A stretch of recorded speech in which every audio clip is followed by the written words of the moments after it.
The lonely stay-at-home parent. Why the village vanished, and how to rebuild one. A parenting guide from Creative Minds Montessori. If you feel alone in this, you're not failing. You're doing a job that used to be shared across a whole household. About 2/3 of parents report feeling isolated and lonely, and 77% of single parents do. The Surgeon General named parental stress and loneliness a public health issue, not a personal one. You don't need a big curated village. You need one repeating low-pressure anchor, because frequency builds friendship rather than grand gestures, one real reciprocal relationship, and a protected sliver of your non-parent self. Use technology as a bridge to real-life contact, never a substitute, because passive scrolling correlates with more loneliness, not less. A stay-at-home parent realized one afternoon that the only person she'd spoken to all day was a 2-year-old. When her partner walked in, she launched into a 30-minute monologue, starving for adult conversation, and hurt herself doing it. A father described the 10 months since his first baby arrived as the loneliest, most depressing stretch of his life, works from home, no friends nearby, and couldn't yet see a light at the end of the tunnel. A mother writing about parenting without a village said she was blindsided, not by the work but by the loneliness underneath the joy. And one couple noticed their pre-kid friends had simply stopped inviting them out. They always said no, or left early, and eventually the invitations stopped. And one mother went viral saying the quiet, disloyal thing, hanging out with her mom friend group felt more exhausting than parenting, because every conversation curdled into comparison, judgment, and gossip.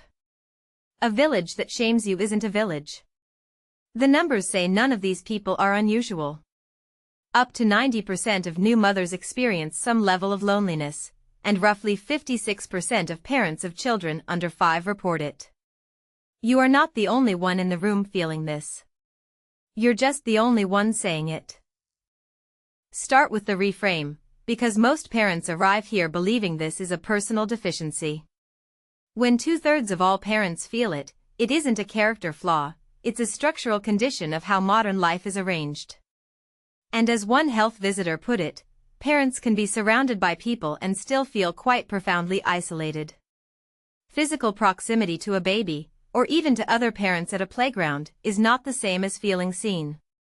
Which is exactly why Get Out of the House More so often fails as advice. It addresses location, not recognition. Then the mechanics. Parenthood rewrites who you are, and many parents slide into identifying only as a parent.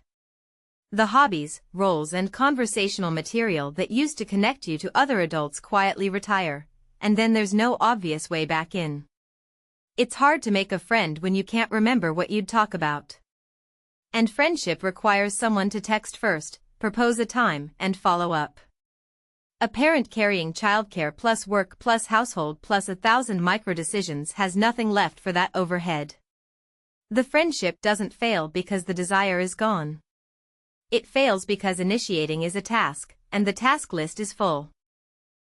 A 2022 systematic review found new parent isolation driven by a consistent cluster, lack of support from a partner or family, wanting one's effort to be recognized, longing for others going through the same thing, and difficulty communicating those feelings at all, which then deepens the alienation.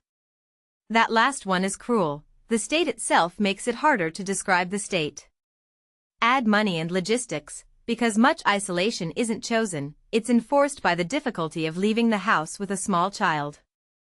And add the missing extended family, support that's ordinary in many cultures is rare in the US, a gap tied to this country's unusually high parental burnout rates. Here's the history that should take some blame off your shoulders. For most of human history, the default was proximity, extended kin nearby, shared daily labor, child-rearing distributed across grandparents, aunts, uncles, cousins, and older siblings. Then it came apart, fast and recently. Roughly 25% of Americans lived in a multi-generational household in 1940. By 1980, it was about 12%. Factory wages replaced farm labor, suburbanization and mobility favored small detached households, and elders grew healthier and wealthier and chose to live independently. The village didn't evaporate mysteriously.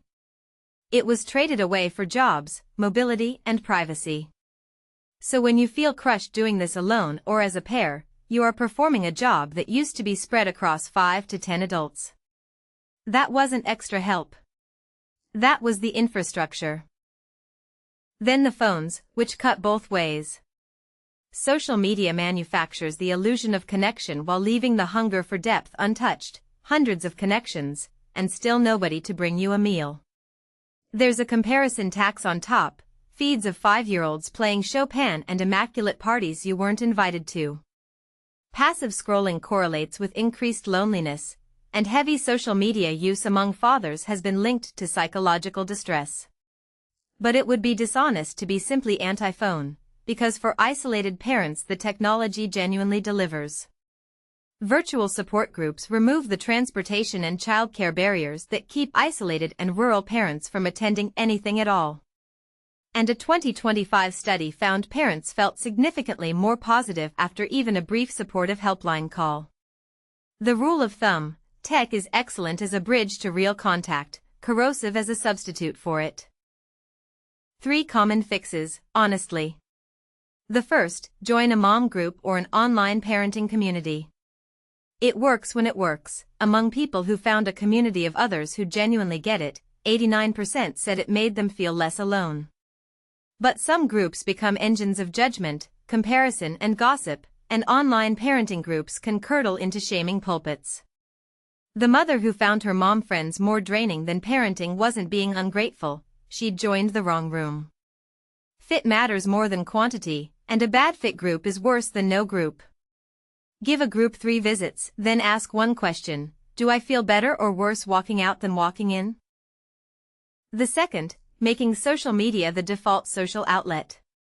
It's genuinely low-effort maintenance of existing friendships, and it's available at 3 a.m. while feeding, which is when you're loneliest and nothing else is open. But passive scrolling tracks with more loneliness and inadequacy, and it can quietly substitute for the in-person contact it was supposed to enable. It's medicine in small, active, real connection doses and poison as passive lurking. The test is simple: are you talking to someone, or watching everyone? The third, pushing through it. I should be able to do this alone. It spares you the vulnerability of asking, but isolation compounds, and guilt heavy enough to prevent accepting help is itself listed among the warning signs for postpartum depression. Independence is a real value. Isolation is not the same thing as strength. Tendencies, not rules.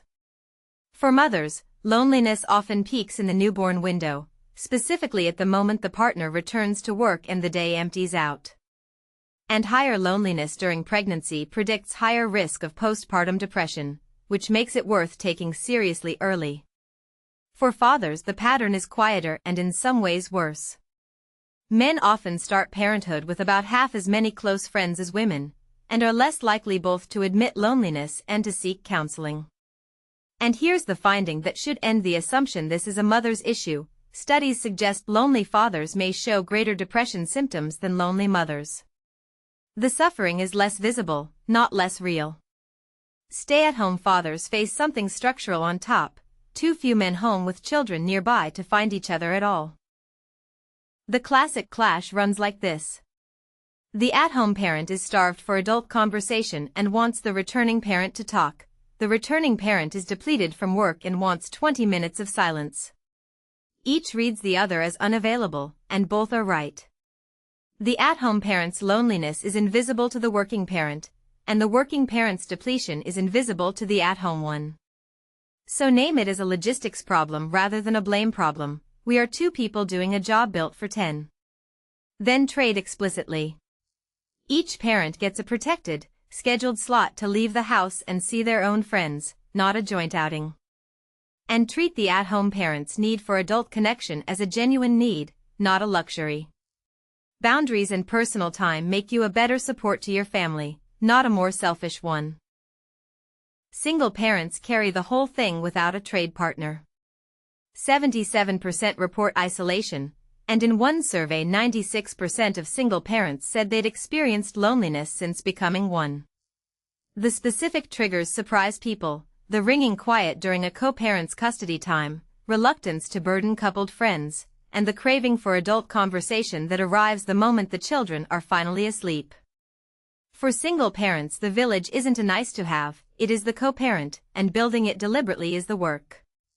And LGBTQ+ parents report loneliness more often than cisgender heterosexual peers, driven partly by disconnection from families of origin and partly by the difficulty of finding others like them. Seeking out affirming community isn't being picky. It's being efficient. Here's the whole strategy in one line. Stop trying to build a village, and start building one repeating anchor, one real relationship, and one sliver of yourself. The first method is the most liberating finding in the friendship research. Relationships form through repeated low-stakes contact, not through memorable events. Frequency is the active ingredient. Seeing roughly the same faces at the same weekly story time, park hour, or class does work that no perfectly planned coffee date can, because trust is built by accumulation. Which is also why I should organize something is the wrong instinct, organizing is a project, and showing up is a habit. So pick exactly one recurring thing you can realistically sustain, and commit to 6 to 8 weeks before judging it. Learn one other parent's name each time, which is a small enough goal to survive a bad morning.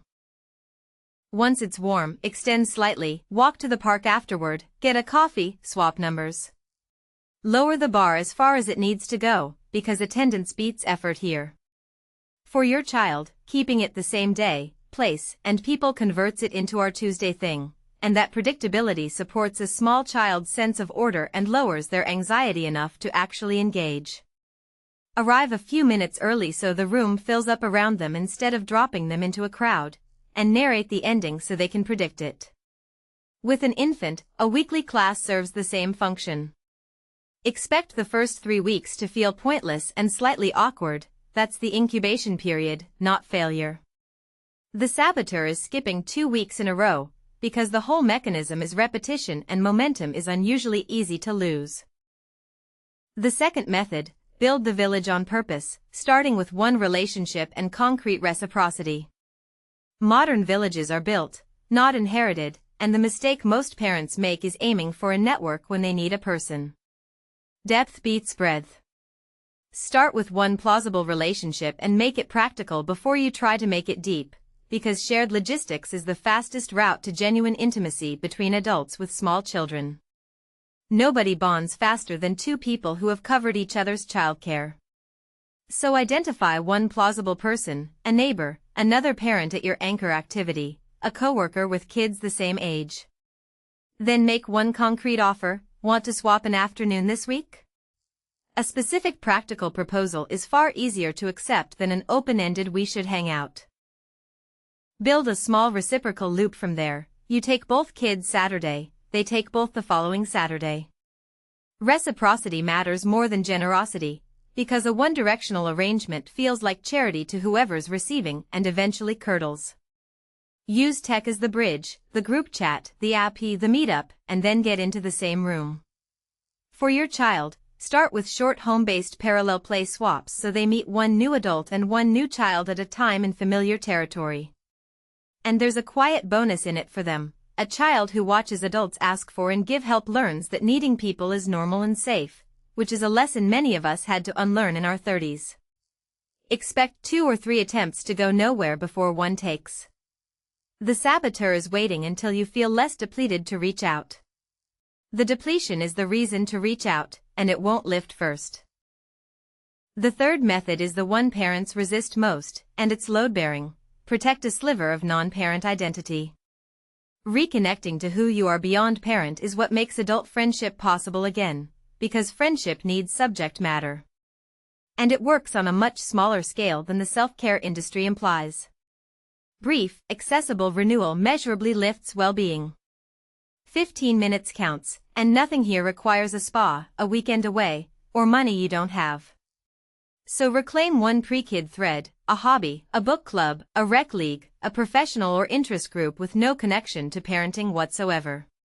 That detail matters more than it sounds, because non-parenting spaces let you be a person rather than a role, and they're where the "who even am I" problem actually gets solved. Then make one decision that removes one recurring stressor. 1, not 37, which is the trap. And schedule the renewal like an appointment, because anything unscheduled loses to the week. For your child, use predictable brief separations with a consistent caregiver and a clear goodbye ritual, starting short and lengthening, so they learn the reliable lesson that a parent leaves and comes back rather than experiencing your absence as a disappearance. And frame it honestly, for yourself as much as for them. A regulated, less depleted adult is more emotionally available, and small children co-regulate off whatever state you're in. The saboteur is guilt. Specifically, canceling the thing because someone needs you once, and then never rescheduling. Put it back on the calendar the same day you cancel it.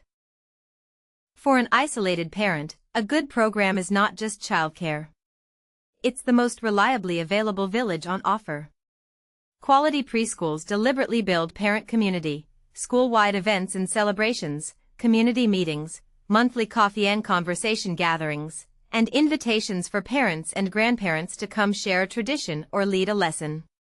Notice what that structurally is: repeated, low-pressure contact with other local parents in the same season of life, on a schedule someone else maintains. It is method 1, pre-built, with the organizing already done for you. The second gift is a trained observer. For a parent with nobody to sanity check against, somebody who sees your child daily and can tell you what's normal is worth an enormous amount. And a steady routine gives you something to build your own week and your own friendships around. A week program leaves you exactly as alone as before. Thin communication, a single line at pickup, means you learn nothing about your own child's day. Turnover resets the trusted observer relationship every few months, so nobody ever knows your child well enough to reassure you. And concerns waved away with their fine shut down the exact partnership you needed. So run it 3 ways. You give the center the context: a recent move, a new sibling, rough sleep, and yes, that you're feeling stretched thin. That last one feels awkward to say and is genuinely useful information for the people spending 6 hours a day with your child. They give you real observation: how your child separated, what they played, who they gravitated toward. And the child gets predictable goodbye rituals and teachers named as safe adults.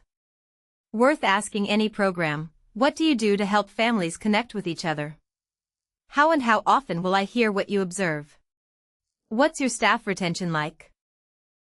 This is not medical advice. Talk to your doctor, your child's pediatrician, or a mental health professional. Mood swings and tearfulness are very common in the first 2 weeks after birth and usually ease within days to weeks. It becomes a concern when low mood and loneliness persist longer, get more severe, or interfere with daily functioning. Warning signs worth professional attention: deep or persistent sadness, hopelessness about the future, loss of energy, loss of interest in things you normally enjoy, severe anxiety, irritability and angry outbursts, sleep trouble beyond ordinary newborn exhaustion, and guilt or shame heavy enough that it stops you accepting help. And partners get depressed too. Fathers and non-birthing partners develop postnatal depression and should seek help exactly the same way. In the US, if you have any thought of harming yourself or your baby, call or text 988. Or call 911. The National Maternal Mental Health Hotline is 1-833-943-5746. Postpartum Support International is 1-800-944-4773. There's no single village blueprint. What enough connection means depends on your temperament. An introvert who needs one good friend is not under-socialized, as well as your child's temperament, your culture, and where you came from. Many families today are consciously rebuilding some version of the multi-generational support their grandparents simply had, and every reconstruction looks different. Some people's village is one neighbor. Some is a group chat and a Tuesday class. Both are real. The statistics exist to make one point: that it's not you, it's the structure, not to prescribe a fix.